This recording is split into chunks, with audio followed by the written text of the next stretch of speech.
Buonasera a tutti. Io questa sera sono qui nella duplice veste di sindaco del paese ospitante di Pieve di Soligo e vi ringrazio per la partecipazione, ringrazio i nostri graditissimi ospiti in questa mia veste e devo manifestare tutto l'orgoglio e il compiacimento che provo e che rappresenta anche i sentimenti della popolazione di Pieve di Soligo per la vostra presenza qui e per l'alto spessore delle cose che state facendo e delle quali state discutendo.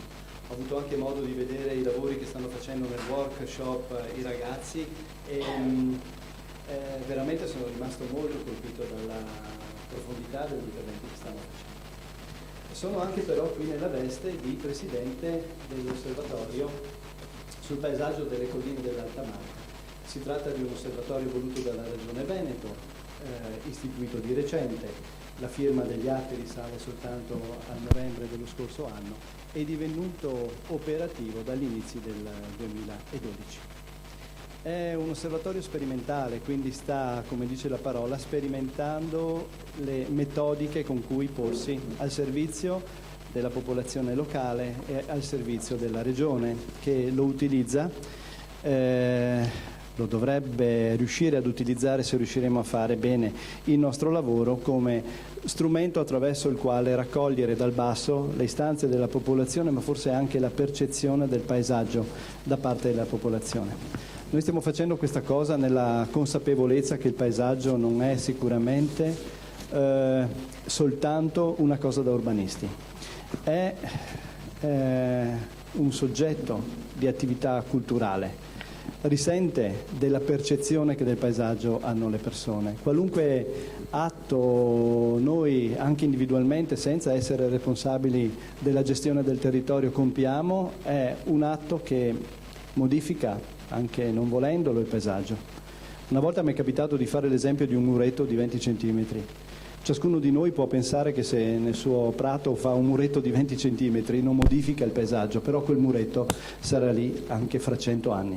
Quindi anche lui con il suo piccolo ha contribuito alla modifica del luogo in cui viviamo e questa è una grandissima responsabilità. Ecco perché organismi come il nostro servono e devono servire, almeno nella visione che noi abbiamo, come strumenti per riuscire ad arrivare ad una maggiore comprensione delle tematiche inerenti al paesaggio e anche divenire degli strumenti utili per coloro che poi del paesaggio si devono occupare.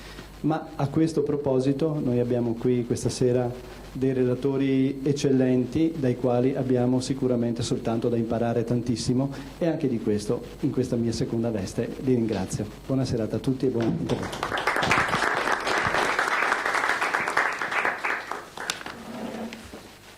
Grazie Fabio Sforza per questa introduzione della discussione di questa serie. Credo dobbiamo cominciare, forse provo io a fare una presentazione dei relatori di questa serata. Io sono Enrico Fontanari dell'Università IUAV di Venezia, mi è stato chiesto di fare questo difficile lavoro di moderazione di un dibattito che spero accesissimo.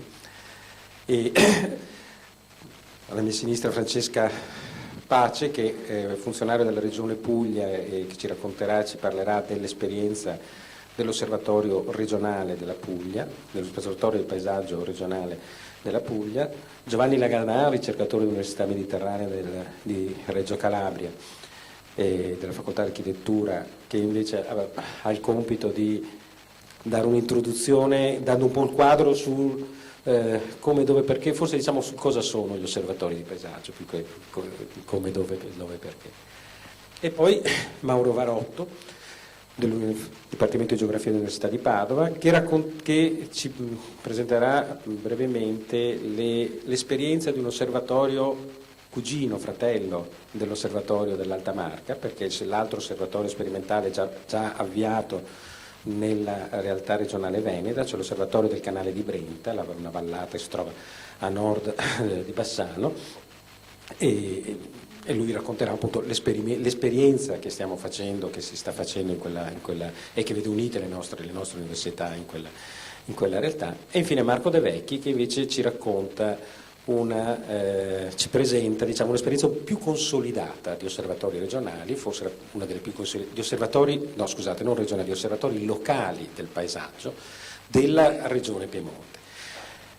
E questo lo anticipo brevemente, poi prima di dare la parola a Giovanni per l'introduzione, è un po' il tema che a me interessa provare a far emergere da questa discussione di questa sera, per cui ho chiesto ai relatori di essere il più brevi possibile nella presentazione, nell'illustrazione delle esperienze che portano qua, che ci e che loro rappresentano, e di cercare invece di spingere verso una problematizzazione della discussione su un punto chiave, che è proprio questo punto del rapporto tra l'osservatorio regionale che in Italia è istituito sulla base di una legge nazionale, il Codice Urbani, che quindi ha una sua forza istituzionale ma anche una sua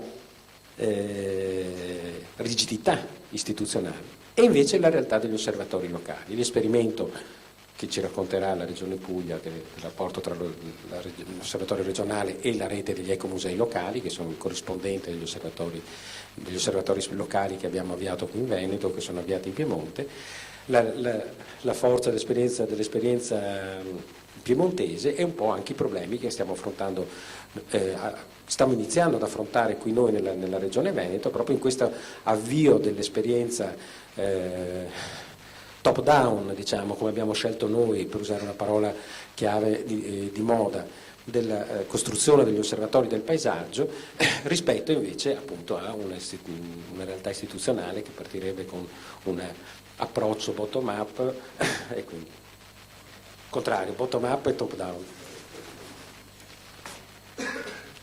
Questo è un po' il quadro, questa è un po' la discussione che io vorrei chiedere poi a tutti di sforzarsi di finalizzare un po' anche la descrizione delle singole realtà, un po' far emergere gli elementi di relazione con le rappresentatività e di rapporto con le realtà locali di queste diverse esperienze, e contemporaneamente però anche il rapporto poi con la macchina istituzionale che necessariamente deve relazionarsi e che è deve diventare poi il recettore di queste esperienze. Quindi lo sfondo, che ricordo tutti, è sempre quello della Convenzione Europea del Paesaggio, e la Convenzione Europea del Paesaggio introduce una serie di nuovi concetti nell'approccio al tema del paesaggio, che hanno a che fare con le questioni, con le parole chiave dell'identità, che hanno a che fare con le questioni delle parole chiave della partecipazione, e quindi con questo sfondo e della trasformazione. Partecipazione, trasformazione, identità sono alcuni nuovi concetti chiave che la Convenzione Europea del Paesaggio introduce fortemente nella visione contemporanea del paesaggio, e che però sono concetti la cui gestione è molto problematica, e queste esperienze che verranno presentate e raccontate questa sera, spero che possano darvi conto almeno di questi primi esperimenti, dei primi traguardi e anche dei problemi tuttora aperti che si stanno affrontando. Giovanni, io ti lascerei la parola.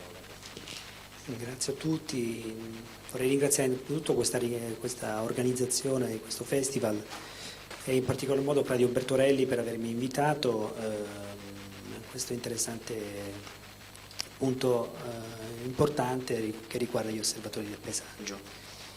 In realtà questo è un tema a me molto caro, perché mi sono occupato di una ricerca che è principalmente sugli osservatori del paesaggio di 4 paesi europei come l'Italia, la Francia, l'Inghilterra e la Spagna. E quindi proverò brevemente a introdurre un po' il contesto europeo e dopo fare alcune riflessioni sull'osservatorio. Allora, come già diceva il professore, i presupposti fondativi degli osservatori del paesaggio sono stati tratteggiati dalla Convenzione Europea del Paesaggio, Firenze 2000, tutti quanti la conosciamo, eccetera, eccetera. Precisamente nella parte dedicata alle misure generali e alle misure specifiche, agli articoli 5 e 6. Gli osservatori, come tutti quanti sanno, sono organismi nati come strumenti strategici per conoscere proprio attraverso l'osservazione, per l'appunto, il paesaggio. Quello che vedete alle mie spalle è una mappa che ho disegnato di questa ricerca che mette in luce tutta la realtà di questi 4 paesi e la sovrapposizione anche di alcuni osservatori per quanto riguarda l'Italia, il portale dei paesaggi mediterranei, osservatori regionali, locali, eccetera, eccetera, che ora comunque tratteremo in questa discussione. Da una prima disamina quindi appare subito evidente che già da un po' di anni a questa parte il territorio europeo è interessato da un vasto processo di sensibilizzazione al paesaggio e che in larga misura è contrassegnato dalla presenza di osservatori. Dai vari dati emerge però un quadro molto eterogeneo, come potete notare, a partire dalle diverse denominazioni con cui queste strutture vengono di volta in volta identificate. Noi abbiamo osservatori territoriali, osservatori locali, osservatori fotografici, osservatori virtuali, osservatori del paesaggio. Gli osservatori sono infatti degli enti nati e disegnati con tempi e finalità differenti, specchi di mondi e approcci culturali diversi. Gli osservatori territoriali, ad esempio, hanno prettamente finalità di studio e di ricerca. Quelli locali nascono dal basso, sotto la veste di club popolari, per salvaguardare usi, costumi e tradizioni. Gli osservatori fotografici utilizzano proprio la fotografia come mezzo privilegiato per monitorare le trasformazioni territoriali e gli scenari evolutivi, ricomponendo attraverso i singoli scatti, come delle tessere di un mosaico, l'immaginario collettivo. Quelli virtuali hanno di solito il compito, lo scopo di cooperazione e condivisione delle esperienze. In linea generale si presentano come istituzioni che favoriscono presso le comunità processi di conoscenza, sensibilizzazione, educazione, formazione e partecipazione. Sono alcune parole chiave che prima il professore comunque aveva già annunciato.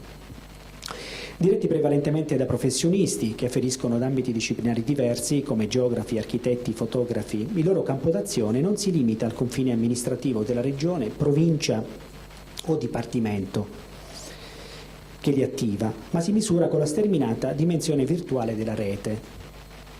Proprio la rete diventa sempre più centrale nella divulgazione dei diversi contenuti culturali promossi dagli osservatori e soprattutto nell'interazione e nell'ascolto di quelle comunità online che manifestano sempre più spesso forti sentimenti di condivisione e di appartenenza attraverso l'utilizzo di blog, forum di discussione o social network, in sostanza una vera e propria partecipazione attiva da non sottovalutare nei processi decisionali. L'investigazione e il monitoraggio, impiegati principalmente per identificare e comprendere i caratteri mutevoli che contraddistinguono i paesaggi, rappresentano le due attività cardine degli osservatori, vere e proprie pratiche di osservazione a tutti gli effetti, due facce della stessa medaglia, che si muovono su campi differenti ma spesso non di pari passo. Occorre sottolineare innanzitutto che se l'investigazione rimanda a un'attività di esplorazione dei paesaggi, direttamente collegata alla percezione soggettiva e con una forte componente interpretativa, il monitoraggio invece, proprio dal latino monitoris, attraverso il significato di avvisare o informare, rinvia a un'osservazione che si sofferma prevalentemente su aspetti di natura tangibile, alla sola apparenza fenomenica, che viene descritta semplicemente in base a ciò che si vede, in modo del tutto impersonale. Sguardi riflessivi contrapposti a sguardi che misurano e analizzano, nutrono così la dicotomia insita nella pratica dell'osservazione, generando a volte contraddizioni. Se nel primo caso, infatti, l'attività di investigazione è direttamente collegata a delle scelte responsabili e di tipo sperimentale, nel secondo caso, invece, l'attività di controllo strumentale si limita a trascrivere le tendenze evolutive dei territori senza alcuna manifestazione di giudizio. Ad oggi non tutti gli osservatori del paesaggio applicano il principio della responsabilità e della sperimentazione. A volte non fa proprio del proprio mandato istituzionale, non viene richiesto, ma dinanzi alle sfide del mondo contemporaneo che riguarda gli osservatori del paesaggio. In realtà questo è un tema a me molto caro perché mi sono occupato in una ricerca che è principalmente sugli osservatori del paesaggio che di 4 paesi europei come l'Italia, la Francia, l'Inghilterra e la Spagna. E quindi proverò brevemente a introdurre un po' il contesto europeo e dopo fare alcune riflessioni sull'osservatorio. Allora, come già diceva il professore, i presupposti fondativi degli osservatori del paesaggio sono stati tratteggiati dalla Convenzione Europea del Paesaggio, Firenze 2000, tutti quanti la conosciamo, eccetera, eccetera. Precisamente nella parte dedicata alle misure generali e alle misure specifiche, agli articoli 5 e 6. Gli osservatori, come tutti quanti sanno, sono organismi nati come strumenti strategici per conoscere proprio attraverso l'osservazione, per l'appunto, il paesaggio. Quello che vedete alle mie spalle è una mappa che ho disegnato di questa ricerca che mette in luce tutta la realtà di questi 4 paesi e la sovrapposizione anche di alcuni osservatori per quanto riguarda l'Italia, il portale dei paesaggi mediterranei, osservatori regionali, locali, eccetera, eccetera, che ora comunque tratteremo in questa discussione. Da una prima disamina quindi appare subito evidente che già da un po' di anni a questa parte il territorio europeo è interessato da un vasto processo di sensibilizzazione al paesaggio e che in larga misura è contrassegnato dalla presenza di osservatori. Dai vari dati emerge però un quadro molto eterogeneo, come potete notare, a partire dalle diverse denominazioni con cui queste strutture vengono di volta in volta identificate. Noi abbiamo osservatori territoriali, osservatori locali, osservatori fotografici, osservatori virtuali, osservatori del paesaggio. Gli osservatori sono infatti degli enti nati e disegnati con tempi e finalità differenti, specchi di mondi e approcci culturali diversi. Gli osservatori territoriali, ad esempio, hanno prettamente finalità di studio e di ricerca. Quelli locali nascono dal basso, sotto la veste di club popolari, per salvaguardare usi, costumi e tradizioni. Gli osservatori fotografici utilizzano proprio la fotografia come mezzo privilegiato per monitorare le trasformazioni territoriali e gli scenari evolutivi, ricomponendo attraverso i singoli scatti, come delle tessere di un mosaico, l'immaginario collettivo. Quelli virtuali hanno di solito il compito, lo scopo di cooperazione e condivisione delle esperienze. In linea generale si presentano come istituzioni che favoriscono presso le comunità processi di conoscenza, sensibilizzazione, educazione, formazione e partecipazione. Sono alcune parole chiave che prima il professore comunque aveva già annunciato. Diretti prevalentemente da professionisti che afferiscono ad ambiti disciplinari diversi come geografi, architetti, fotografi, il loro campo d'azione non si limita al confine amministrativo della regione, provincia o dipartimento che li attiva, ma si misura con la sterminata dimensione virtuale della rete. Proprio la rete diventa sempre più centrale nella divulgazione di diversi contenuti culturali promossi dagli osservatori e soprattutto nell'interazione e nell'ascolto di quelle comunità online che manifestano sempre più spesso forti sentimenti di condivisione e di appartenenza attraverso l'utilizzo di blog, forum di discussione o social network, in sostanza una vera e propria partecipazione attiva da non sottovalutare nei processi decisionali. L'investigazione e il monitoraggio, impiegati principalmente per identificare e comprendere i caratteri mutevoli che contraddistinguono i paesaggi, rappresentano le 2 attività cardine degli osservatori, vere e proprie pratiche di osservazione a tutti gli effetti, 2 facce della stessa medaglia, che si muovono su campi differenti ma spesso non di pari passo.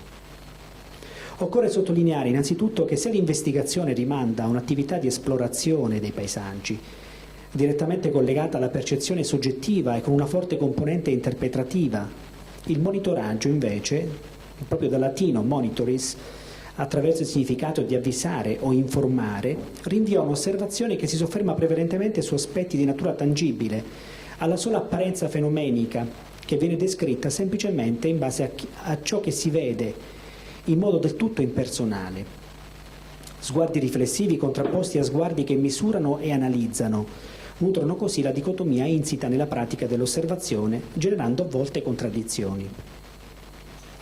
Se nel primo caso, infatti, l'attività di investigazione è direttamente collegata a delle scelte responsabili e di tipo sperimentale, nel secondo caso, invece, l'attività di controllo strumentale si limita a trascrivere le tendenze evolutive dei territori senza alcuna manifestazione di giudizio. Ad oggi non tutti gli osservatori del paesaggio applicano il principio della responsabilità e della sperimentazione. A volte non fa proprio del proprio mandato istituzionale, non viene richiesto. Ma dinanzi alle sfide del mondo contemporaneo, caratterizzato dal prevalere di interessi specifici o di parte e dal predominio di caratteri sempre più omologanti, l'affermazione di sguardi selettivi che vagliano le profondità piuttosto che la superficie diventa un imperativo.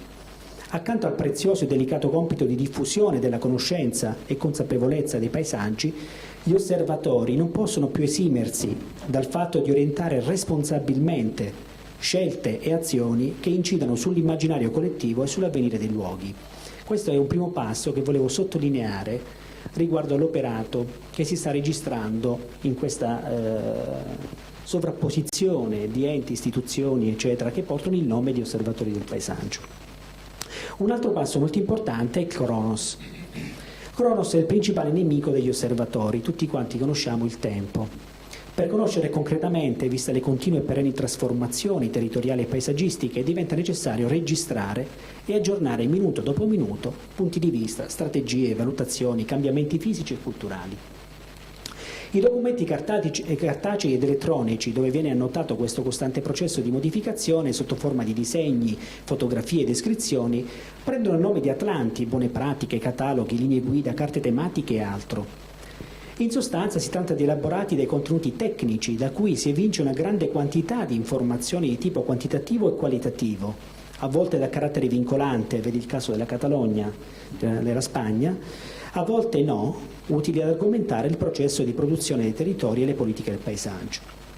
Questi documenti possiedono però una certa vulnerabilità, data dal fatto che dal momento in cui sono istruiti e resi operativi, risultano già superati a causa delle sempre più veloci trasformazioni. La loro attendibilità è messa in discussione per di più dalla qualità dei contenuti, delle varie descrizioni e rappresentazioni. A volte le letture oggettive dei territori diventano delle letture astratte e avulse dai vari contesti considerati e della loro realtà volubili, perché troppo legate alle convenzioni e alle regole e poco adatte a interpolare dati e cogliere inaspettati nessi tra elementi solo apparentemente distanti. Esiste così il rischio che dietro i rilievi, gli schemi, gli elenchi, i parametri, le tabelle e quant'altro, qui li ho registrati tutti proprio, manchi proprio una visione mirata, una vera e propria intenzione progettuale che possa dare un senso alla fase descrittiva e analitica affinché non rimanga fine a se stessa. Un terzo punto che ho registrato in questa ricerca è la comunità al centro della scena, così è il titolo che ho dato. È un altro obiettivo fondamentale del mandato degli osservatori che viene perseguito attraverso una costante attività di divulgazione e comunicazione. Negli ultimi anni i tavoli di confronto tra associazioni, cittadini, professionisti, accademici, mondo imprenditoriale sono aumentati notevolmente, accanto a una rinnovata coscienza civica che tenta di riappropriarsi dei territori, ma che fa fatica a conquistare la vetta del paesaggio. Al di là delle svariate modalità tecniche impiegate per raccogliere impressioni in tempo reale e per rendere diretto e interattivo il processo partecipativo, l'operato di alcuni osservatori si è distinto attraverso specifiche azioni di sensibilizzazione, formazione, educazione e ascolto, e per aver contribuito a coscientizzare, così come Noguet ci spiega nel suo famoso documento sugli osservatori e sulla comunità, sempre di più la società in termini di paesaggio. Uno tra questi, ad esempio, è proprio l'Osservatorio della Catalogna, in cui il processo partecipativo è parte fondamentale della costruzione dei cataloghi e soprattutto nell'individuazione di tutti quei caratteri e quei valori intangibili che aleggiano nei territori oggetto di studio.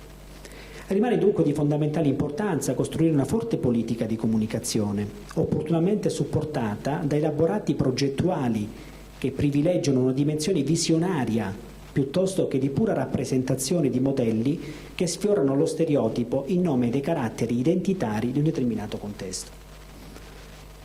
Si parla sempre più di documenti dal ruolo strategico, comunicazionale, strumenti guida indispensabili per impostare sane politiche di partecipazione e attraverso cui la comunità reale e virtuale possano interagire, vedere, immaginare, condividere i possibili scenari di cambiamento.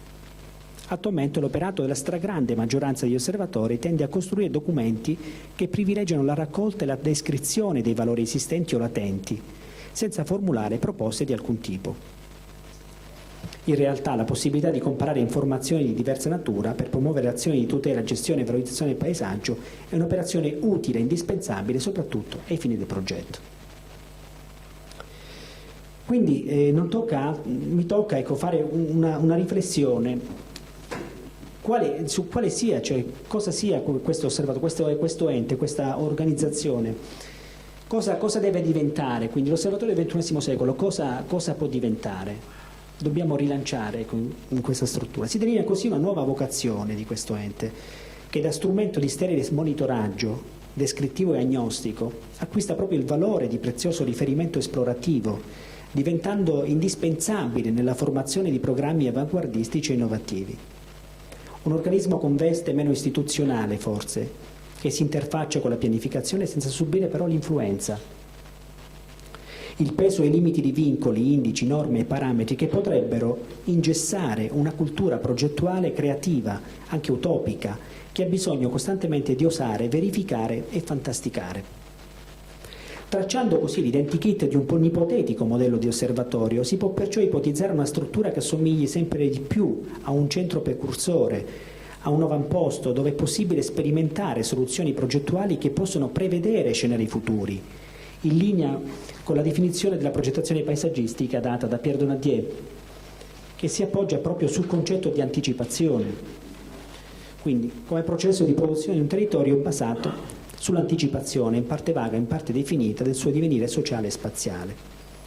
Un laboratorio di idee dove è possibile far coesistere riflessioni e aspirazioni delle comunità reali e virtuali, un luogo creativo per eccellenza, si è parlato anche questa sera, che può durare solo il tempo di un osservatorio regionale in assenza del riferimento della Piemonte. Allora, grazie. Non so se riesco a...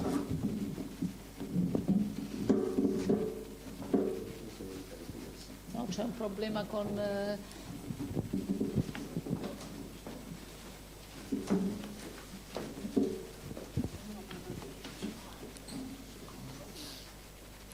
Sì, ma potevate rimanere qui perché mi sento abbastanza... Va bene, va bene.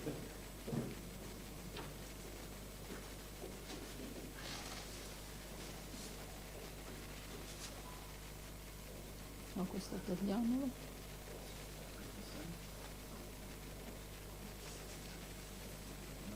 E questo. Non so questa slide perché c'è.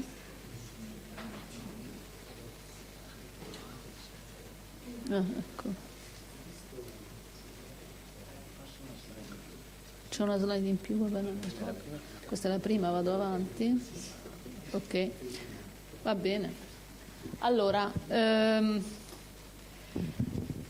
io vi saluto, vi ringrazio per aver invitato la Puglia a partecipare a questo incontro e per l'aspettativa che ho rilevato nelle chiacchierate che ho fatto prima con alcuni di voi sulla attività che la Puglia sta svolgendo.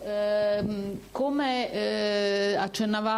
si accennava prima, la Puglia ha un osservatorio, ha istituito un osservatorio regionale ai sensi della legge 20 del 2009, che è una legge sulla pianificazione paesaggistica, ai sensi del codice dei beni culturali. L'osservatorio regionale è quindi un ufficio regionale che è stato pensato come ufficio regionale ed è nato insieme al piano paesaggistico territoriale regionale della Puglia. La Puglia ha avviato le attività di pianificazione del nuovo piano paesaggistico adeguato al codice nel 2005 è in addirittura d'arrivo, lo è da tempo, ma con un difficile processo di copianificazione con il Ministero dei Beni Culturali, perché ha scelto di sottoscrivere un'intesa col Ministero dei Beni Culturali che non riguarda soltanto i beni vincolati, ma riguarda tutto il territorio. La Regione ha questo piano paesaggistico, un piano territoriale paesaggistico, e anche l'intesa che è stata sottoscritta riguarda tutto il territorio. Quindi diciamo che la Puglia è una tra le regioni più avanti in questo processo, e quindi questo significa anche che sulla Puglia si sta sperimentando questa copianificazione con il Ministero dei Beni Culturali. Per tornare all'osservatorio, L'Osservatorio del paesaggio ha molte delle funzioni di cui si parlava prima. Ha la funzione di monitoraggio sicuramente, ha la funzione di sensibilizzazione delle popolazioni locali, è aperta al contributo, è aperto al contributo delle università, al contributo delle associazioni, degli enti di ricerca, ha il compito di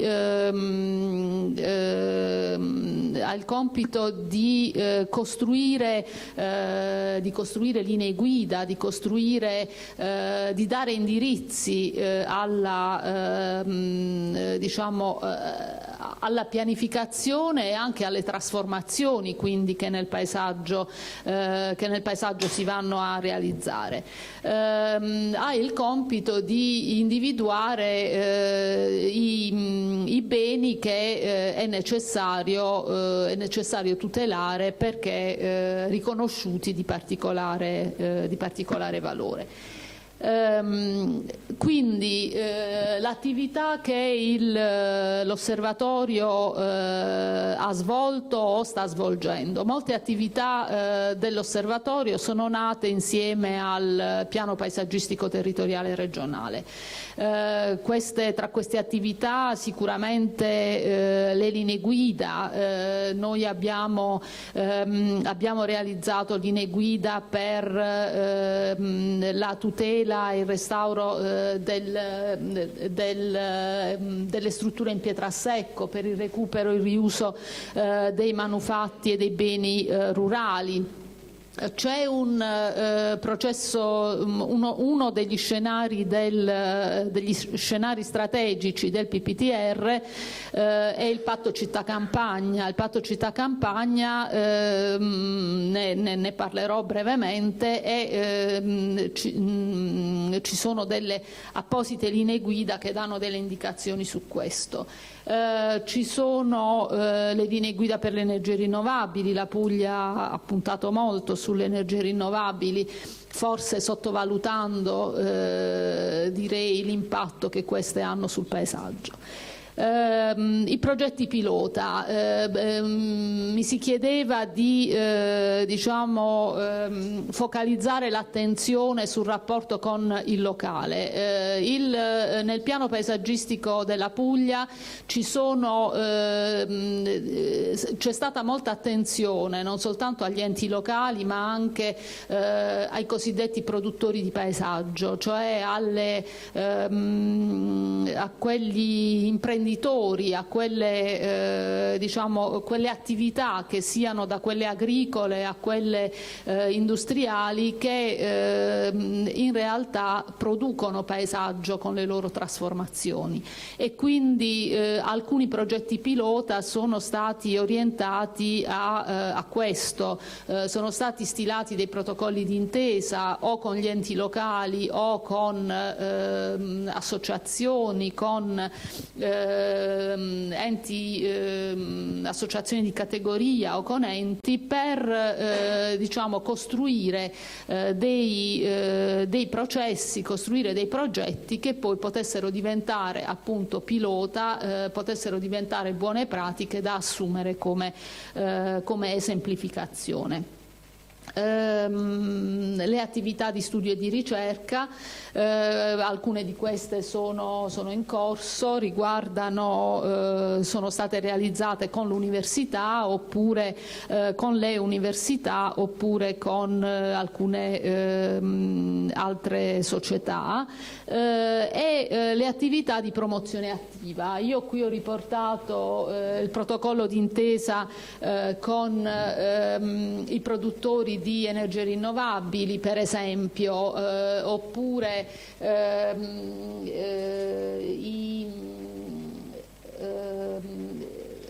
le attività di a cui abbiamo chiesto di promuovere progetti di paesaggio in attuazione sempre degli scenari strategici del PPTR. O ancora l'osservatorio online per il paesaggio di cui si parlava prima, in cui sono i cittadini che attraverso questo portale segnalano le buone pratiche o le cattive pratiche o anche diciamo le aree, i beni che possono essere degne di tutela. O ancora l'attuazione della legge 14 del 2008, che è quella che sulla architettura moderna e contemporanea. Questa legge diciamo chiede tra le altre cose, intende promuovere e sostenere l'architettura contemporanea e si rivolge ai comuni. Si rivolgeva inizialmente ai comuni che sono stati un po' reticenti, quindi abbiamo fatto una modifica a questa legge nel 2011 e abbiamo esteso la possibilità di effettuare segnalazioni sulle opere di architettura contemporanea anche alle associazioni, ai singoli cittadini che possono segnalare opere di architettura moderna che meritano di essere tutelate. Questo tutto molto in breve. Allora, vi do alcuni flash su alcuni temi, poi lei mi fermerà quando è opportuno. Vado velocemente. Io ho individuato alcune slide su alcuni temi che ritenevo rilevanti e ritenevo particolarmente significativi. Dicevo, lo scenario strategico del patto città-campagna e le linee guida. Questo è un progetto che tratta il margine tra la città e appunto la campagna, cioè una zona di transizione che è normalmente poco curata, che è normalmente il luogo del degrado, le cosiddette aree in attesa di essere urbanizzate. Aree in attesa di essere urbanizzate che quindi non sono più agricole e sono spesso oggetto di abbandono. Allora, l'idea qual è? Quella qui è indicato in maniera esemplificativa qual è l'area di cui questo progetto si vuole interessare. Quindi prestare attenzione alla individuazione di queste aree di margine e alla progettazione di queste aree di margine, ma non progettandole in maniera semplicemente dal punto di vista dell'urbano come si è fatto spesso, ma pensandole dal punto di vista della campagna, dal punto di vista anche dell'agricoltura che può continuare ad essere, che deve continuare ad essere svolta in queste aree che noi abbiamo chiamato le aree del ristretto, o ancora interventi per esempio di forestazione che possono essere realizzati in queste aree. Noi abbiamo per fare questo è necessaria una grande intersettorialità, quindi noi abbiamo con altri piani, con altre politiche, con altre misure di incentivazione economica per esempio. Noi abbiamo insieme all'agricoltura realizzato dato degli incentivi all'interno del PSR, del piano di sviluppo rurale, per la forestazione di alcune di queste aree, quindi una misura aperta questa volta ai comuni e non soltanto agli agricoltori. Qui ci sono alcune, vado avanti molto rapidamente, ci sono alcune slide che riguardano i morfotipi di queste aree del ristretto. Allora, le linee guida per il restauro e gli interventi delle strutture in pietra a secco. Perché è importante? Prima si parlava di tecnicismo o non tecnicismo. Allora, io credo che qui non si tratti di tecnicismo, ma si tratta di consentire che alcuni beni, alcuni manufatti, anche minori come questi, possano essere utilizzati. E noi abbiamo una pressante richiesta di restauro di queste opere e anche di riutilizzo. Allora, è importante però che perché questo avvenga sia fatto con dei criteri e delle modalità corrette, adeguate alla struttura e adeguate al loro contesto. Poi la Puglia è grande, quindi diciamo queste strutture in pietra a secco sono diverse a seconda dell'area in cui si trovano, a seconda dell'ambito, e quindi queste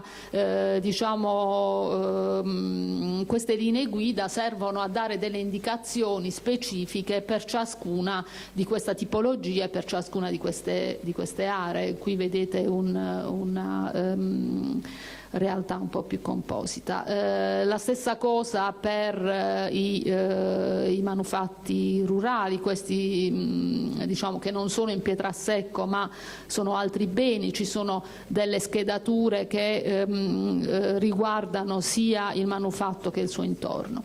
Le linee guida per l'inserimento paesaggistico delle energie rinnovabili.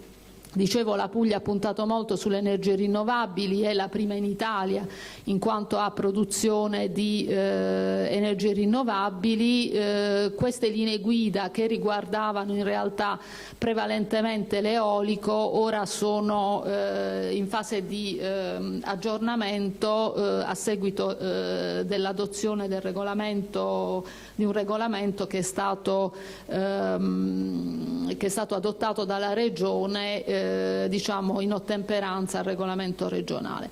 Mi piace qui parlare di questo progetto, che è un progetto che riguarda un'area interna del Salento, i Paduli. Questa è diciamo un'area agricola molto interna, cioè un'area boscata e un'area fatta diciamo di pietra, cioè un paesaggio molto particolare, strettamente utilizzato dall'agricoltura, però da un'agricoltura abbastanza povera. Diciamo, l'individuazione di questo parco multifunzionale è stato costruito con dei laboratori che hanno coinvolto gli abitanti. Questi sono 10 piccoli centri appunto del Salento interno. Questo era un progetto strategico, un progetto pilota del PPTR, era soltanto diciamo un'idea, quella di far rivivere questo territorio agricolo. Questo progetto è stato poi in realtà in parte si sta realizzando grazie a alla programmazione comunitaria che prevede dei progetti di rigenerazione territoriale. L'asse città della programmazione comunitaria ha previsto dei finanziamenti per la rigenerazione urbana o per la rigenerazione territoriale. Questi comuni hanno proposto degli interventi da finanziare nell'ambito di questo programma comunitario, e quindi alcuni degli interventi che sono stati pensati insieme alle comunità locali, insieme ai cittadini, si stanno realizzando. Sono interventi di connessione ecologica, sono interventi di fruizione di questi territori. Vedo il suo vado avanti molto rapidamente. Volevo andare sugli ecomusei perché era un tema che mi sembrava fosse interessante. Allora, all'interno del PPTR, come progetto pilota del PPTR, sono stati anche qui diciamo avviati dei processi con alcune comunità dove diciamo già c'erano dei laboratori con le comunità locali, quindi i comuni hanno proposto dei protocolli d'intesa con la regione. Abbiamo questo, non è soltanto il Carapelle, sono dei comuni della Valle d'Itria, del Salento e del Carapelle. Questi progetti, questo lavoro che è cominciato con le comunità locali, in realtà ha prodotto poi le mappe di comunità, ha prodotto delle elaborazioni e sta continuando anche indipendentemente dal piano paesaggistico. La Regione in parte sostiene per quanto possibile alcune di queste attività. Ha approvato la legge regionale 15/2011 di istituzione degli ecomusei, in cui si prevede che gli ecomusei possano essere riconosciuti, possono nascere spontaneamente appunto da parte delle associazioni, da parte della popolazione locale. È previsto un riconoscimento da parte di una consulta regionale e rappresentano, come si diceva prima, una rete delle antenne, possiamo dire, una rete a livello locale di sensibilizzazione e forse è un processo biunivoco. L'osservatorio può come dire, aiutare queste reti, questi laboratori a svolgere delle attività, li può affiancare e viceversa può ricevere da questi da queste reti sul territorio, può ricevere un supporto e può creare questa diffusione della sensibilizzazione sul territorio ai temi del paesaggio, che credo sia molto importante. Un attimo solo vi faccio vedere le slide che riguardano eccola. Questo è l'osservatorio online del paesaggio di cui si parlava prima. Abbiamo ricevuto circa 400 segnalazioni. Qui sono appunto le buone e le cattive pratiche. Questa, una buona pratica che è stata segnalata, è un'attività di pianificazione, il piano dei tratturi della città di Corato, ma un'altra buona pratica è per esempio l'utilizzo delle acque reflue nel comune di Fasano, del riutilizzo in agricoltura. Oppure cattive pratiche sono lo stato di degrado di una chiesa rupestre o anche un impianto fotovoltaico a terra, ci è stato segnalato come cattiva pratica. E poi abbiamo anche tutti gli elenchi che è possibile vedere in rete. Grazie.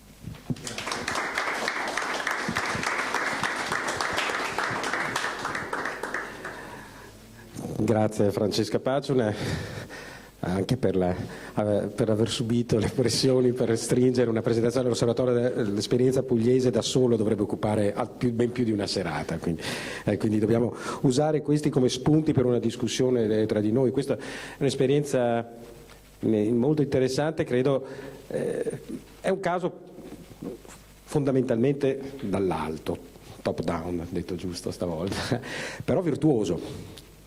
Un caso virtuoso di azione dall'alto dell'osservatorio che parte e che ha creato tutta una serie di azioni che questo volevo richiamare, e ha fatto anche emergere ha riconosciuto e ha dato un valore istituzionale a realtà alcune realtà locali che già esistevano, come gli ecomusei. Questa è la cosa interessante. Gli ecomusei è una piccola realtà sparsa che già esisteva localmente, però poi qui l'osservatorio regionale in questo caso è stato l'osservatorio che dall'alto ha mosso e ha promosso e ha scatenato tutta una serie di azioni, anche sollecitando le realtà locali, in cui ha fatto questo è un caso alcuni elementi sono comuni a tutti gli osservatori: online, il web, l'internet. Nel momento in cui uno dei compiti chiave dell'osservatorio è quello di lavorare sul piano della partecipazione, coscienza, questo è uno strumento che veramente viene usato ormai, indispensabile, fa parte della natura stessa dell'osservatorio come elemento di interazione con la popolazione, con le realtà locali. Ma adesso sarebbe interessante sentire allora il caso contrario invece, cioè bottom up, che cosa vi manca l'osservatorio regionale, vi manca o no? Perché qui è interessante, perché la legge, l'istituzionalizzazione della rete di cos'è, probabilmente dà forza a queste realtà e permette le loro moltiplicare. A voi manca o no? Mettiamo insieme. Facciamo. Bene, ma forse anche qui così riesco a vedere. Bene, buonasera a tutti. Ovviamente... Allora già passato il tempo. Ecco qua. No, buonasera a tutti, un ringraziamento, consentimelo, agli organizzatori, al Comune di Pieve di Soligo, alla Fondazione Fabbri per l'invito, spero a portare un contributo che possa essere utile di approfondimento sull'esperienza piemontese, soprattutto devo dire mi sono già arricchito io, ecco, quindi un ringraziamento anche da questo punto di vista, soprattutto anche a conoscere questa realtà del Veneto. Lo scorso anno ho avuto modo di partecipare al momento iniziale di attività dell'osservatorio del canale di Brenta. Ecco, fa piacere che anche la realtà di Treviso sia così attenta al tema del paesaggio. Ecco, quanto volevo avanti, volevo affrontare appunto, portarvi prima di tutto il saluto degli amici del Piemonte, dei presidenti degli osservatori del Piemonte, di cui darò breve conto per far vedere dove operano, dove sono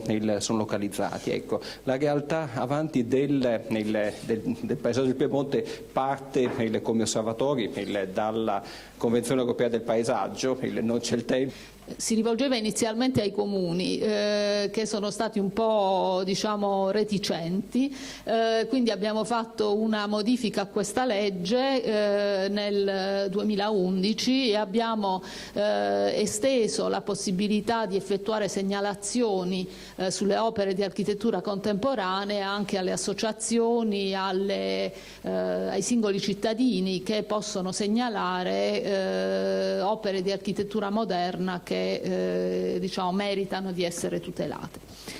Diciamo questo tutto molto in breve. Allora vi do alcuni flash su alcuni temi, poi lei mi fermerà quando è opportuno. Vado velocemente. Io ho individuato alcune slide su alcuni temi che ritenevo rilevanti e ritenevo, diciamo, particolarmente significativi. Dicevo, lo scenario strategico del patto di città campagna e le linee guida. Questo è un progetto che diciamo, tratta il margine tra la città e appunto la campagna. C'è un punto particolare, forse quello nodale rispetto al tema degli osservatori, che dice proprio la necessità che sono avviate, promosse, questo nel preambolo, procedure di partecipazione del pubblico, quindi in qualche modo siamo tutti certi che operiamo nella strategia, nella via giusta, perlomeno rispetto a quanto la Convenzione auspica e promuove, quindi per poter definire e realizzare delle politiche sul paesaggio. Ecco, la peculiarità degli osservatori piemontesi, che poi sicuramente sono anche di altre realtà italiane, perlomeno sono nate con una volontà di condivisione, tenendo conto che l'alterazione, la compromissione, l'annullamento di parte o di tutto un determinato paesaggio comunque porta a una perdita di valore, che ovviamente è generale, e quindi l'identità dei luoghi. Non lo commento, vado avanti, entro nello specifico, avanti. Quindi l'obiettivo è quello proprio di una cultura consapevole, poter condividere e realizzare delle osservazioni appunto sui temi. Dove operano questi osservatori del paesaggio del Piemonte? Ecco, il primo ve li do in ordine di costituzione. Il primo è quello del Biellese, siamo nel nord del Piemonte, è nato come osservatorio dei beni culturali e ambientali, ma poi è divenuto osservatorio del paesaggio, questo addirittura già nel 94. Abbiamo poi nel 2003 quello dell'Astigiano, Avanti, quindi opera nella parte centrale del Piemonte. Di qui l'anno successivo, Avanti, nel 2004 l'osservatorio del Monferrato Casalese, nel 2005 si è costituito quello dell'Alessandrino, Avanti, così come l'osservatorio dei Parchi del Po della Collina. Nel 2006 quello della zona di Ivrea e Avanti, nel 2008 l'osservatorio del paesaggio dell'Aroero, delle Langhe e dell'Aroero. Di poche settimane fa la costituzione di un nuovo osservatorio del paesaggio nella zona di Mondovì, ma è stato costituito, ma c'è ancora bisogno di una presentazione pubblica, ma ve ne do conto. Bene, questi osservatori si sono poi trovati ed è nata l'esigenza di un coordinamento e quindi la costruzione di una rete piemontese degli osservatori che è nata nel 2009.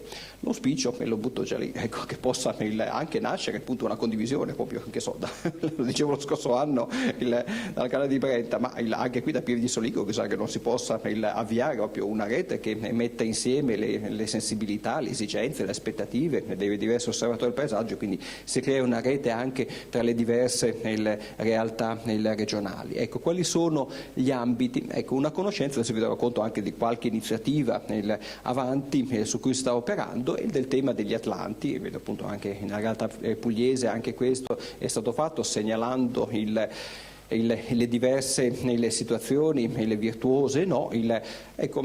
L'Atlante, perlomeno questi Atlanti online, questi Atlanti virtuali, sono nati con l'idea che, se non altro, chi fa una foto in qualche modo se non altro dedica attenzione, interesse, e quindi in qualche modo un po' si appropria del paesaggio e lo comunica, lo condivide con gli altri. Il modo forse più semplice, ad esempio online, adesso sono già disponibili quasi 30.000 foto del territorio, perlomeno astigiano e del Monferrato. Ecco, ma soprattutto il tema su cui si opera è quello più di poter coinvolgere le persone. Lo accennavo prima, ragionando con amici, i simposi, i convegni sono qualcosa di eccezionale, utilissimo, ecco, ma non è detto che tutte le persone si trovino a loro agio in una sala come questa a parlare di paesaggio. Ecco, forse bisogna anche qui usare un po' di fantasia per coinvolgerle, per ragionare con loro dei temi che stanno a cuore. Ci siamo resi conto, lo metto proprio così come esperienza maturata nel tempo, che ad esempio le camminate sono la cosa più bella, più semplice per potersi spostare, poter vedere con tutta la calma che ci vuole di quello che può servire. Ecco, ad esempio qui nell'Astigiano abbiamo i vigneti, ma anche qui questa realtà vostra del Veneto, qui non mancano. Abbiamo forse anche diverse cose che ci accomunano. In questi giorni avremo un responso di un intendimento, di un riconoscimento di questo paesaggio piemontese ad una condivisione addirittura planetaria, universale, come patrimonio dell'umanità. Bene, portare le persone a rendersi conto anche di quello che abitano, ma forse non si sono mai rese conto più di tanto, a camminare è utile, e quindi alcune camminate che abbiamo fatto, ma anche coinvolgere poi con anche altre modalità. Devo dire, l'abbiamo un po' sperimentando un po' tutte, ecco, dalla musica, soprattutto suonata da ragazzi, ecco, che anche questo poi porta mamme, zie e quant'altre in posti singolari, la danza, i bambini, ecco, quanto c'è più di bello della danza, che in qualche modo proprio l'intero corpo partecipa, oppure la bicicletta che in qualche modo consegue quell'obiettivo di spostarsi un po' più lontano, ma nel contempo con la velocità per poter vedere, dialogare anche man mano che ci si sposta tra le persone, uno con l'altro, avanti, tutto anche la barca. Voi avete il Brenta, noi abbiamo il Tanaro, abbiamo sperimentato sperimentato anche lo spostarsi, attraversare il Tanaro, che anche questo c'è il giusto tempo per poter vedere, soprattutto da angolazioni tutte particolari, il fiume, le sponde e questo paesaggio particolare. E poi soprattutto far lavorare le persone, ecco, devo dire, è il modo più proficuo di potersi cimentare proprio sul tema del paesaggio. I ragazzi, i bambini, forse sono le persone in qualche modo su cui è possibile investire e spendere con maggior profitto nel tempo. Sempre qui un'iniziativa, proprio un piccolo comune che è nel cuore, nella zona che è candidata al riconoscimento UNESCO, zona di vigne, zona collinare, in questo caso piccole ferite sono legate ai muri in cemento di contenimento delle strade. Il coinvolgimento è stato quello di far sì che i bambini potessero interagire in modo concreto nel recuperare i loro paesaggi di vita quotidiana, ad esempio appunto avanti piantando delle viti, in questo caso viti vergini, per ricoprire queste pareti. E i bambini sono molto accalorati, sono molto coinvolti da questo loro gesto, perché passano tutti i giorni lì davanti e vedono questa pianta che pian piano ricopre, quindi il loro lavoro serve per fare più bello, più interessante il paesaggio. Avanti anche ad esempio il sindaco, che anche lui ha piantato, qui sono bambini ancora più piccoli, delle elementari, in questo caso non rampicanti, ma avanti a realizzare, anche in questo caso sempre un sindaco che qui non mette la prima pietra ma mette la prima pianta per dare il buon esempio, avanti, e poi anche la maestra, e quindi lo sporcarsi con la terra non è poi una cosa che sporca, ma in realtà nobilita, e quindi dopo il sindaco e la maestra e poi avanti anche i bambini hanno dato un loro contributo a creare un paesaggio di qualità, ecco. E voglio citarvi anche, qui invece rientriamo un po' sul piano, se vogliamo, un po' più istituzionale, forse anche il normativo, il codice dei beni culturali del paesaggio, l'articolo 136 e quelli seguenti, segnala che è possibile la dichiarazione di notevole interesse pubblico del paesaggio.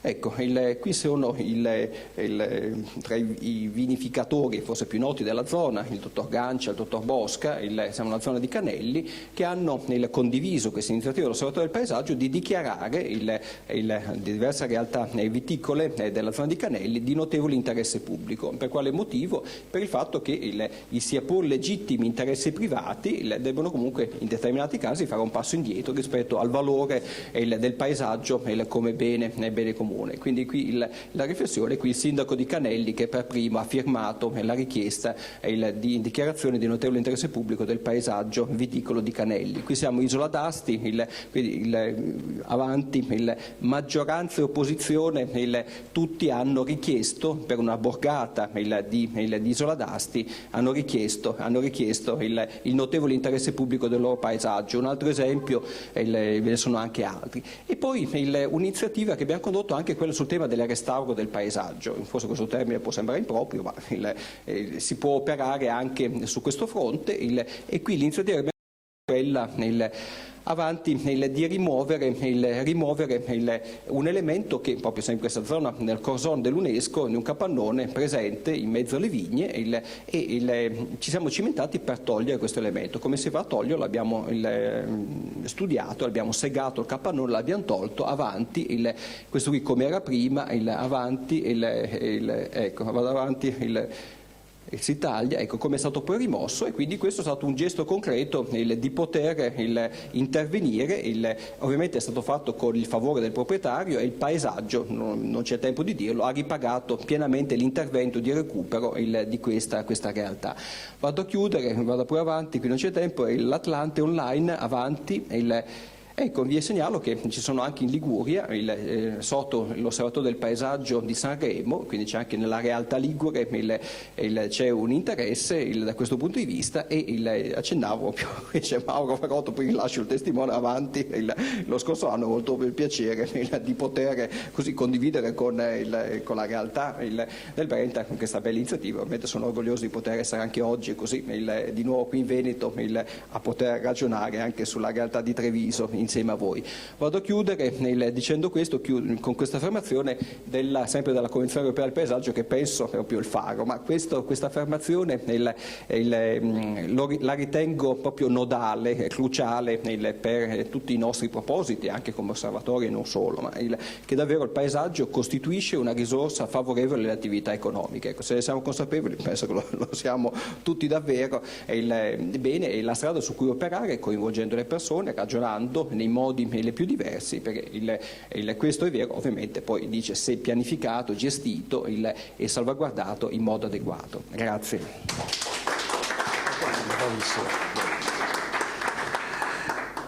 Grazie mille, questo ci ha completato lo sguardo sull'altra faccia degli osservatori del paesaggio, la faccia locale. Particolarmente interessante la questione della rete, la costituzione della rete che dà forza, che rappresenta una domanda anche forse di un riferimento e la necessità di un riferimento comunque forte, o perlomeno pone una questione, perché appunto poi le singole realtà, però un'esperienza devo dire molto interessante, e su questo io credo farei concludere allora questo giro di rappresentazione della realtà a Mauro raccontando invece come è nata l'esperienza gemella di Canale di Brenta, gemella rispetto a quella dei Pieve di Soligo. Grazie.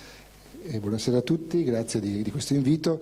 Io mi scuso subito per il fatto che non pensavo ad una proiezione di fatto di un PowerPoint, quindi non ho preparato di fatto una serie di diapositive che potevano essere utili. Ho preso delle diapositive visto che tutti le facevano, allora mi sono adattato all'ultimo minuto, soltanto con alcune immagini che possono, visto che c'è un uditorio anche molto variegato che magari non conosce la realtà del Canale di Brenta, qualche parola diciamo così proprio di ambientamento e di contestualizzazione dell'esperienza. Si è parlato di top down e di bottom up. Io francamente non so come qualificare l'esperienza del Canale di Brenta, perché di fatto forse è una sorta di middle up e middle down, perché è partito non da sotto né da sopra, ma è partito dalle università come sperimentazione, no? E questo spiega tante cose e probabilmente è un ulteriore argomento di riflessione, perché forse bottom up e top down sono due prospettive certamente importanti, ma che non esauriscono il quadro delle possibili appunto iniziative che riguardano gli osservatori del paesaggio. Questo è un primo aspetto, diciamo. Le università sono appunto l'Università di Padova, in questo caso lo UAV con Enrico Fontanari che è qui presente, che poi potrà anche se vuole aggiungere altre cose visto che è lui coinvolto personalmente poi anche in questa sperimentazione. E un primo aspetto è questo. Un secondo aspetto che caratterizza un po' questa realtà è il fatto che di fatto l'idea dell'osservatorio sperimentale del paesaggio del Canale di Brenta come diciamo così, occasione di animazione di una realtà locale marginale si è orientata in maniera molto trasversale e con molte attività diverse, pur in un tempo così ristretto che è quello di un anno di fatto di sperimentazione vera. Siamo partiti appunto il 18 giugno dell'anno scorso con la presentazione di tutte le attività e concludiamo con il giugno di quest'anno con la mostra finale. Certamente, diciamo, scusate, non ho detto la cosa importante, ma l'Università ha proposto diciamo, questa sperimentazione, questa progettualità alla Regione, la Regione l'ha accolta e l'ha finanziata, quindi non è un'iniziativa slegata diciamo, da un contesto istituzionale. L'iniziativa nasce infatti da questa triangolazione virtuosa tra l'Università, le comunità locali, la comunità montana in questo caso e la Regione Veneto. Dicevamo, un'articolazione di attività che punta a coinvolgere la popolazione sicuramente, ma anche a rifuggire da tanti specialismi che abbiamo visto appunto un po' già descritti in parte, no? Pensare infatti che il paesaggio sia qualcosa di riservato agli addetti ai lavori, agli esperti, agli specialisti, insomma, in tutti i sensi.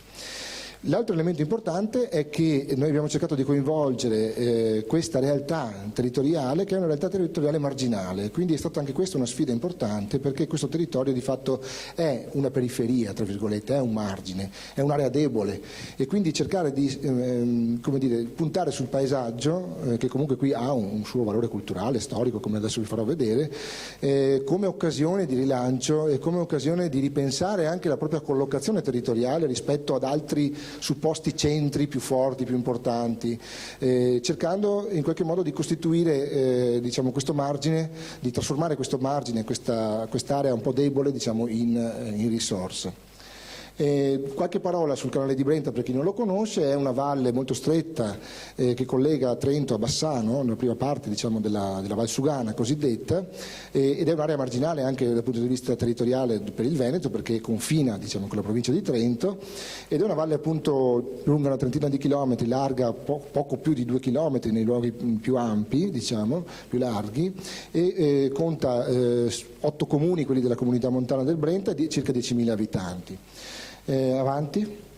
Questo è il centro di Valstagna che volevo far vedere, il centro principale della valle conta circa 2.000 abitanti, è caratterizzata appunto da situazioni di marginalità e in particolare da tutta una serie di problematiche legate a forse dei fenomeni veramente epocali che riguardano la territorialità contemporanea. Da un lato l'abbandono dei versanti, la montagna che è stata progressivamente abbandonata dopo secoli di coltivazione della cultura del tabacco e che ci ha lasciato questi versanti terrazzati che sono un patrimonio culturale che tuttavia è in fase di abbandono. Qui le ricerche fatte anche dalle università hanno fatto un calcolo proprio sui muri a secco costruiti, si parlava di muri a secco appunto per la Puglia, anche qui appunto abbiamo un patrimonio di muri a secco importantissimo, oltre 230 km di muri a secco nella valle, per la maggior parte in stato di abbandono, quindi in situazioni di crollo eccetera. Dall'altra parte il fondovalle che va saturandosi dal punto di vista infrastrutturale, va saturandosi dal punto di vista edilizio, diciamo così, e quindi i due fenomeni contrapposti, che sono i due fenomeni forti appunto della contemporaneità, cioè l'abbandono da un lato e dall'altro invece l'intensificazione e il consumo di suolo appunto. Quindi con tutte le problematiche che questo comporta, andiamo avanti. In termini di contrasto tra queste due realtà, da un lato la difficile per esempio percorrenza, la difficile viabilità, la difficile utilizzazione di tutte le aree di versante che erano state abitate in passato con tutta una serie di nuclei di mezza costa. Qui un piccolo scorcio di questa strada, una delle poche strade diciamo, che riesce a raggiungere queste borgate di mezza costa, mentre invece in realtà la maggior parte di queste borgate sono abbandonate proprio perché non raggiungibili da mezzi meccanici. Andiamo avanti. E dall'altra situazioni problematiche invece legate all'infrastrutturazione viaria di fondovalle. Questa è la superstrada Valsugana che di fatto diventa una vera e propria ferita per il paesaggio, soprattutto in questo punto che voi vedete dove praticamente l'autostrada corre sull'alveo del fiume Brenta e soprattutto spezza e costituisce sicuramente una ferita, un impatto per i borghi che si affacciano molto vicini diciamo, a questa superstrada che è molto trafficata. Uno dei grossi problemi appunto della valle è questa progettualità tuttora in corso relativa alla possibilità di un tunnel che possa liberare poi il fondovalle da questa arteria che è importantissima, molto importante, ma che dà di fatto l'immagine di una valle come corridoio di transito, quindi di attraversamento e basta. Avanti. Un altro elemento interessante di questa valle, proprio come margine, come marginalità, è quello di fatto determinato dalla popolazione immigrata. Ecco, questa è una componente importante da considerare anche per l'Osservatorio del Paesaggio. Anzi, l'Osservatorio del Paesaggio è stata l'occasione per coinvolgere anche questa popolazione in tutta una serie di sperimentazioni, proprio perché è marginale, proprio perché è luogo di abitazioni non utilizzate che sono state praticamente lasciate da chi è emigrato da questa valle in precedenza, e quindi la disponibilità di abitazioni a basso costo, spesso fatiscenti, spesso in posizioni problematiche come questa, ha attratto popolazione immigrata che oggi diciamo sulla valle è all'incirca il 10% della popolazione residente. Poi magari tornerò su queste iniziative relative agli immigrati. Avanti. Ecco, dicevamo appunto degli insediamenti in fondovalle, oltre al problema infrastrutturale, chiaramente passa una superstrada, passa la linea ferroviaria in una fondovalle che spesso è largo poco più di 500 metri, insomma, quindi molto stretto, ci sono le abitazioni, ci sono anche però capannoni appunto o realtà produttive che vanno a saturare progressivamente quest'area, spesso anche in zone a rischio idraulico, perché non dimentichiamo che il fondovalle è attraversato principalmente dal fiume. anche se in questo periodo appunto l'ultima alluvione disastrosa è quella del 1966, ma di fatto Valstagna e molte aree lungo il fiume sono ancora ad alto rischio idraulico. Avanti. Un altro problema grosso, molto sentito dalla valle dal punto di vista paesaggistico, è quello delle cave. Questa è una delle più grosse, delle più impattanti, sono la cava di Carpanè che è di fronte a Valstagna, cave che di fatto costituiscono però un cespite importante per la popolazione, per le amministrazioni comunali. Quindi qui ci troviamo di fronte al contrasto tra l'amministratore che tutto sommato vede positivamente l'attività di cava perché incide sul bilancio comunale in maniera importante e la popolazione che invece non la vuole, soprattutto se ha del comune di fronte. Avanti. L'edilizia rurale tradizionale che è in stato di abbandono sui versanti, questo è un esempio. Avanti. Una nuova edilizia che va facendosi strada chiaramente nelle aree residenziali, soprattutto più vicine all'area di Bassano del Grappa, che sono all'imbocco della valle dalla parte della pianura veneta e che sono aree ormai di periferia urbana di Bassano, possiamo definirla come tale. Avanti. Il fiume Brenta, che è una risorsa ma anche un luogo problematico per tutta una serie di fattori, certamente è una località è un elemento di attrazione il fiume Brenta per il rafting, per le canoa, per le attività sportive legate appunto a queste acque a carattere torrentizio. Le grotte di Oliero, anche un'altra manifestazione importante dal punto di vista naturalistico che attrae molto turismo. Andiamo avanti. Ma certamente c'è una potenzialità ancora non abbastanza inespressa che è quella appunto di una valorizzazione di queste presenze in maniera integrata. Questo è uno dei grossi problemi della valle, che è spesso frammentata, divisa tra destra e sinistra dal punto di vista amministrativo e spesso anche vittima di tanti campanilismi, nonostante che destra e sinistra Brenta, scusate. Anche tra destra e sinistra politica, ma lì c'è poca sinistra. Andiamo avanti. Ecco, e qui mi fermo, questa era solo una presentazione, un po' una carrellata, e qui mi fermo a descrivere brevemente un po' le attività di quest'anno, no? Come si sono orientate. Lo slogan è stato proprio OP, il paesaggio è una parte di te, e quindi attorno a questo slogan abbiamo lavorato cercando di avvicinare la popolazione in tutti i modi possibili, attraverso diciamo così, la promozione della conoscenza, della consapevolezza anche del valore del paesaggio e poi anche della condivisione di una progettualità, di una prospettiva. Dà forza a queste realtà e permette loro moltiplicare. A voi manca o no? Mettiamo insieme. Bene, ma forse anche qui così riesco a vedere. Bene, buonasera a tutti. Ovviamente... Allora già passato tempo.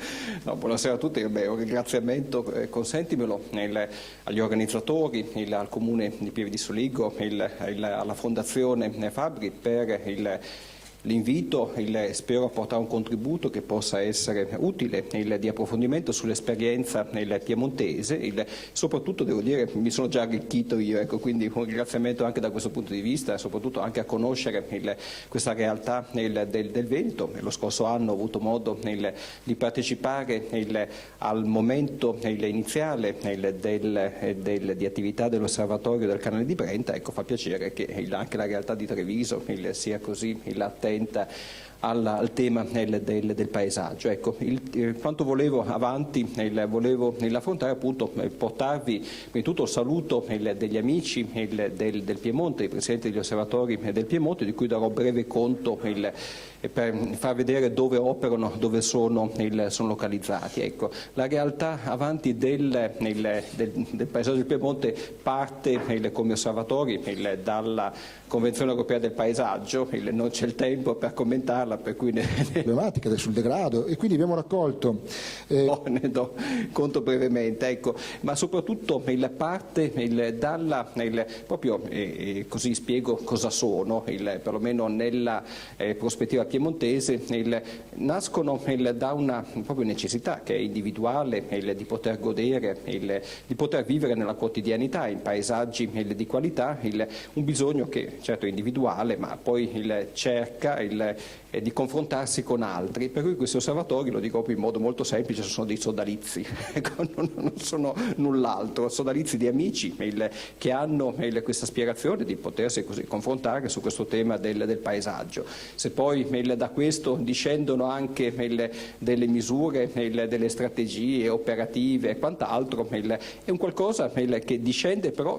proprio da una necessità di trovare un luogo, uno spazio fisico, ma soprattutto culturale, in cui parlare di paesaggio, perché spesso, mi sarà capitato sicuramente anche qui in Veneto, anche in Puglia, ci si trova a dire: ma perché è stato fatto, perché questa trasformazione è avvenuta, ma chi l'ha autorizzato? Ecco, queste sono le solite frasi che così portano a parlare di questi temi. Ecco, il fatto di poterne invece parlare, ragionare, talvolta anche preventivamente, ecco, questo è la ragione d'essere degli osservatori.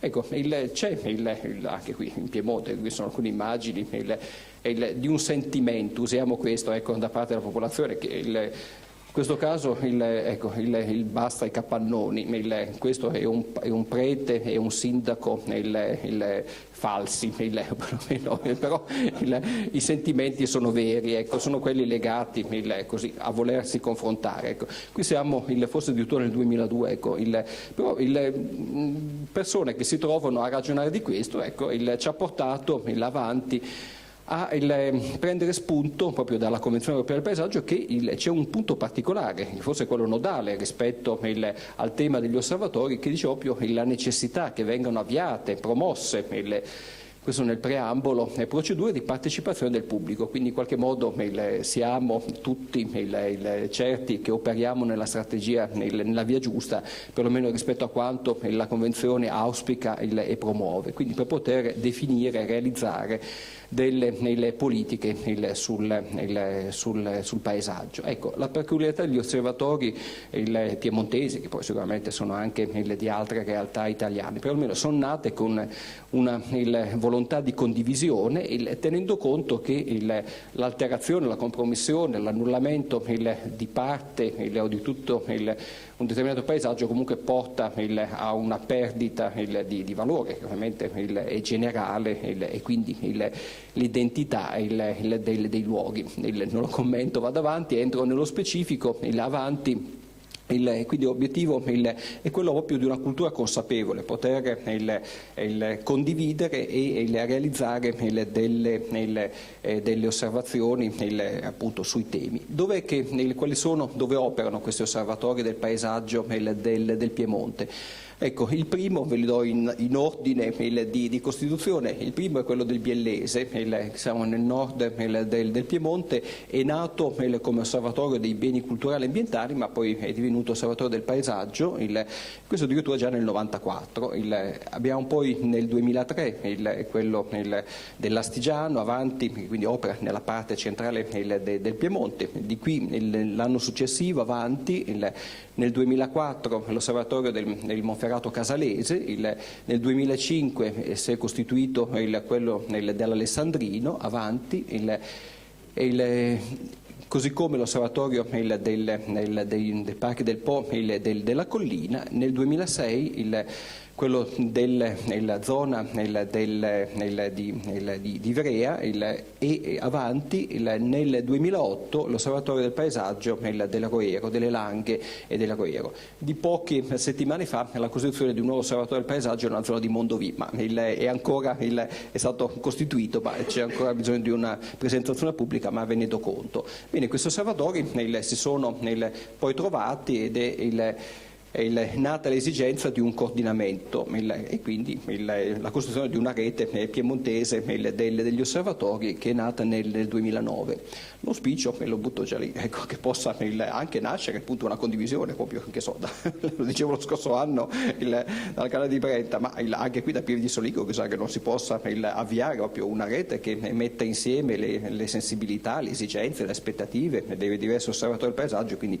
si crea una rete anche tra le diverse realtà regionali. Ecco, quali sono gli ambiti? Ecco, una conoscenza, adesso vi darò conto anche di qualche iniziativa avanti su cui sta operando, e del tema degli Atlanti, e vedo appunto anche nella realtà pugliese anche questo è stato fatto, segnalando le diverse situazioni, le virtuose, no, ecco, l'Atlante, perlomeno questi Atlanti online, questi Atlanti virtuali, sono nati con l'idea che se non altro chi fa una foto in qualche modo se non altro dedica attenzione, interesse e quindi in qualche modo un po' si appropria del paesaggio e lo comunica, lo condivide con gli altri. È il modo forse più semplice. Ad esempio online adesso sono già disponibili quasi 30.000 foto del territorio perlomeno astigiano e del Monferrato, ecco, ma soprattutto il tema su cui si opera è quello più di poter coinvolgere le persone.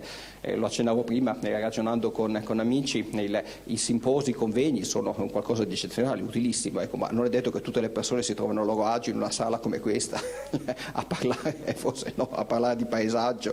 Ecco, forse bisogna anche qui usare un po' di fantasia per coinvolgerle, per ragionare con loro dei temi che stanno a cuore. Ci siamo resi conto, lo metto proprio così come esperienza maturata nel tempo, che ad esempio le camminate sono la cosa più bella, più semplice per potersi spostare, poter vedere, ragionare con tutta la calma che ci vuole di quello che può servire. Ecco, ad esempio qui nell'Astigiano abbiamo i vigneti, ma anche qui questa realtà vostra del Veneto, qui non mancano.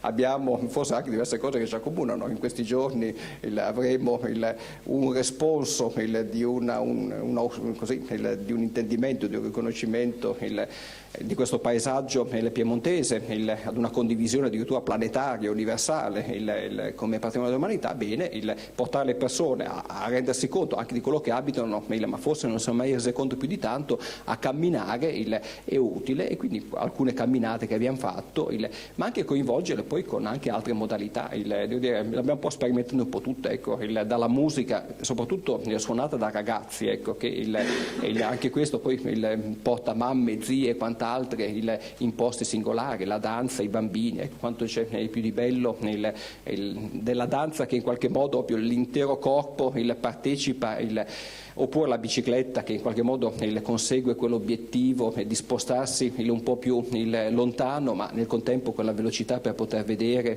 dialogare anche man mano che ci si sposta tra le persone uno con l'altro, avanti, addirittura anche la barca. Noi abbiamo, voi avete il Brenta, noi abbiamo il Tanaro, abbiamo sperimentato anche lo spostarsi, attraversare il Tanaro, che anche questo c'è il giusto tempo per poter vedere, soprattutto da angolazioni tutte particolari, il fiume, le sponde e questo paesaggio particolare. E poi soprattutto far lavorare le persone. Ecco, devo dire, è il modo più proficuo di potersi cimentare proprio sul tema del paesaggio. I ragazzi, i bambini, forse sono le persone che in qualche modo su cui è possibile investire e spendere con maggior profitto nel tempo. Sempre qui un'iniziativa, proprio un piccolo comune che è nel cuore, nella zona che è candidata al riconoscimento UNESCO, zona di vigne, zona collinare, in questo caso piccole ferite sono legate ai muri in cemento di contenimento delle strade. Il coinvolgimento è stato quello di far sì che i bambini potessero interagire in modo concreto nel recuperare i loro paesaggi di vita quotidiana, ad esempio appunto avanti piantando delle viti, in questo caso viti vergini, per ricoprire queste pareti. E i bambini sono molto accalorati, sono molto coinvolti da questo loro gesto, perché passano tutti i giorni lì davanti e vedono questa pianta che pian piano ricopre, quindi il loro lavoro serve per fare più bello, più interessante il paesaggio. Avanti anche ad esempio il sindaco, che anche lui ha piantato, qui sono bambini ancora più piccoli. Non prenderà in considerazione solamente questo, ma per dire che le occasioni possono essere le più disparate, quelle che fanno avviare il procedimento. È di pochi giorni fa la nascita di un altro osservatorio locale a Cortina. Quindi credo che il ruolo della rete, ecco, in questo caso, possa svolgere un ruolo positivo verso la Regione. Io credo che l'osservatorio regionale sia uno strumento essenziale, dovrebbe esserlo insieme con il piano paesaggistico, sono due cose non separabili, però possa svolgere una funzione in qualche maniera anche di indirizzo del piano paesaggistico, volendo, o in situazioni come questa, ecco, in cui il procedimento nasce più dal basso, quello degli osservatori, e dall'alto, quello del piano paesaggistico. Allora, Per quanto riguarda il piano paesaggistico, effettivamente anche per noi i rapporti con la direzione regionale e poi con la direzione generale del Ministero dei Beni Culturali, devo dire, sono stati abbastanza complicati. Complicati non soltanto perché gli attori sono tre, cioè non soltanto due, la Regione e il Ministero, ma la Regione, il Ministero e la direzione regionale, che spesso non sono così concordi nelle loro iniziative. Noi abbiamo riperimetrato tutti i vincoli, ma li abbiamo, non abbiamo imposto dei vincoli nuovi, ma abbiamo fatto una ricognizione di tutti i vincoli sulla base di una di una schedatura che è stata concordata con il Ministero, in cui abbiamo ripreso i decreti, abbiamo riverificato tutti i perimetri alla luce delle nuove cartografie e quindi anche questo è stato un lavoro abbastanza complicato. Poi per quanto riguarda gli osservatori, è chiaro che c'è questo discorso dello stimolo che può venire dalla rete, dal basso, e questo può essere utile per la Regione, che però io credo deve comunque svolgere un ruolo di coordinamento e essere recettore di queste sollecitazioni che vengono dal territorio. E poi penso che comunque la sensibilità che si riesce a sviluppare nel territorio sia l'elemento più importante per poter difendere il territorio, perché noi spesso vediamo che riceviamo comunque, al di là del sito web o di altro, ma riceviamo delle mail da persone che ci segnalano delle cose che stanno accadendo e che loro ci chiedono di intervenire in situazioni non particolarmente gradevoli, quindi io penso che questo sia importante. Così come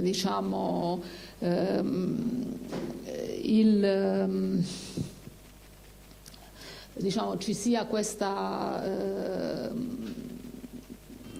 la necessità comunque di costituire non soltanto poi la rete a livello locale, ma anche la rete a livello nazionale, come si parlava prima, no? Di coordinamento e di sostegno. Marco, volevi aggiungere qualcosa? Se c'è qualcun altro che vuole intervenire, puoi osservare. Sì, brevemente voglio dire che anche nella realtà piemontese poi c'è un rapporto stretto con la Regione, ecco, da parte degli osservatori, che ovviamente sono nati da aspettative locali. Questo contatto si è realizzato in diversi modi, anche in modo proficuo e continuativo, per vedere proprio quello che è lo stato, la pressione delle trasformazioni dei luoghi. Abbiamo messo appunto delle schede e c'è una valutazione in itinere del lavoro che sta facendo anche sulle commissioni locali del paesaggio. Anche su questi punti stiamo lavorando assieme. Per gli osservatori che operano nelle zone interessate dalla candidatura UNESCO, invece lì c'è stato un ulteriore lavoro in sinergia anche nella fase di realizzazione della candidatura e soprattutto di trasferimento anche delle opportunità, o in qualche modo superamento anche di timori, apprensioni, remore che potevano esserci rispetto alle popolazioni locali. Proprio nelle prossime settimane faremo proprio un momento conclusivo, un convegno conclusivo di presentazioni insieme al proponente della candidatura per far vedere il lavoro che è stato fatto dagli osservatori localmente da questo punto di vista. Accenno questo che nell'ottobre prossimo ci sarà, ho piacere rispetto anche con Franco Zagher e con la rete Uniscape, l'università che lavorano sui temi della Convenzione Europea del Paesaggio, sarà organizzato un convegno a Firenze da Uniscape sul tema degli osservatori del paesaggio italiani e stranieri. Mi farebbe piacere allora se anche quello di Treviso possa partecipare proprio per un confronto, ovviamente quelli del Veneto e altri, proprio per poter ragionare e confrontarsi anche con i colleghi stranieri, vedere un momentino come procedere. Benissimo, grazie. Interessante anche il ruolo tutta questa carrellata di discussione interessante poi per le realtà locali, il ruolo del processo di candidatura UNESCO, ad esempio, estremamente, al di là di come andrà a cadere, il processo che diventa un elemento che permette di agire tutto quello che ci hai mostrato prima.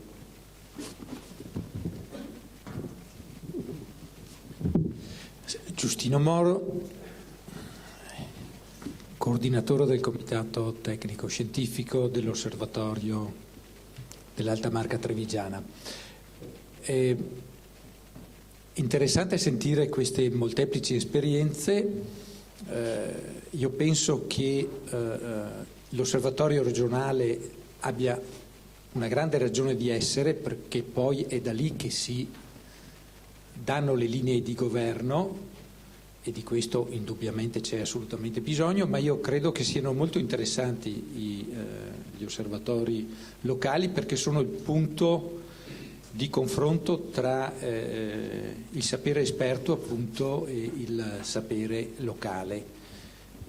Soprattutto in regioni di una certa dimensione non è che il sapere locale possa essere identificato in un solo punto di vista mediano, quando ci sono diversità assolutamente interessanti di sapere locale invece da mettere in evidenza, e che poi si ripercuotono anche nella gestione del paesaggio. Quindi linee di indirizzo che possono venire, linee e norme che possono venire dalla regione sulla base delle esperienze locali, ma che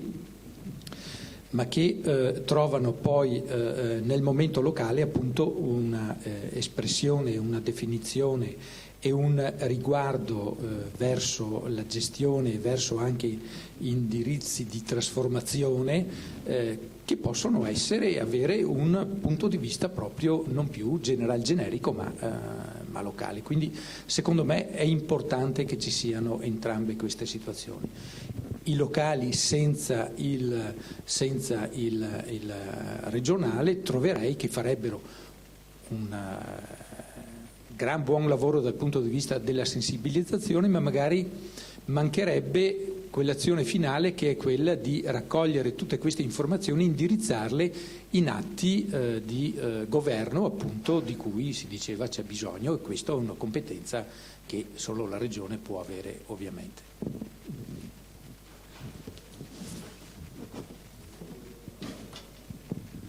Io non so se c'è qualcun altro che vuole intervenire o che vuole porre domande ai relatori. Se non c'è nessuno. Se non c'è, intanto finché arriva la prossima domanda. Mi interessava molto questo intervento perché anche noi come osservatorio locale, diciamo, nel canale di Brenta, sentiamo molto il bisogno di procedere in questa iniziativa in collaborazione con la Regione, non direi quasi in antagonismo, ma comunque separati, staccati dalla Regione, perché vanifica il senso di tutta l'iniziativa.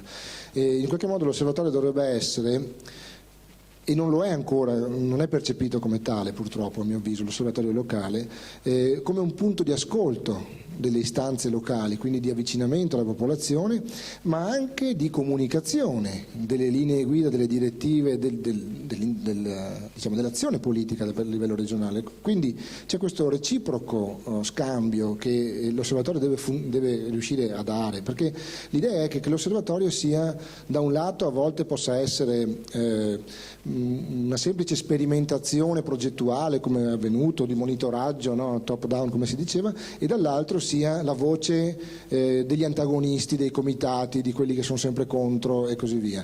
Chiaramente questa è una frattura che esiste in realtà, ma l'osservatorio è, appunto, come diceva prima lui, dovrebbe essere un'agorà in cui garantire, per consentire e facilitare soprattutto un confronto che purtroppo in una società frammentata, fortemente individualistica, non trova spazi adeguati di manifestazione. Quindi mi trovo perfettamente d'accordo su questo, mi trovo perfettamente d'accordo sul fatto che non ha senso continuare a costruire osservatori locali isolati, perché è come costruire dei comitati di fatto, no?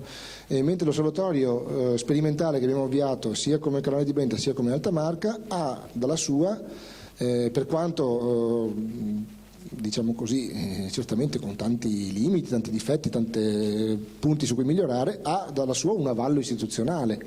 Quindi di fatto è davvero la cinghia di trasmissione, sono i piedi di una sensibilità che parte dalla Convenzione europea, scende dalla regione e poi di fatto si avvicina proprio alla popolazione locale.